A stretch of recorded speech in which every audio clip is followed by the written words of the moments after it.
Hi there! In this video, I will give you a quick guide on how you can add emotion to 11 Lab voices, so please listen carefully to each step that I will be doing.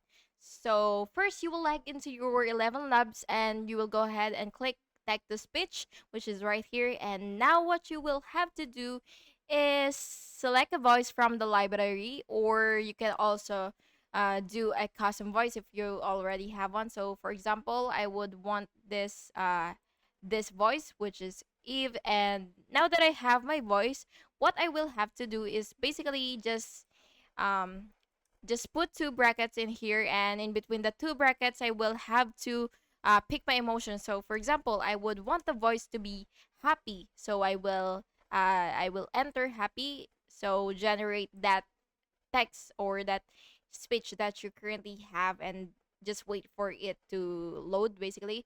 And I now want that to eat an ice cream. and yeah, that's it. You now have your emotion to your voice, and so just basically just do that.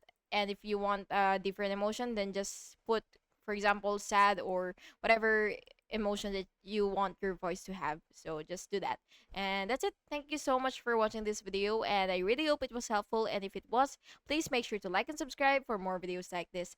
Thank you and have a good day.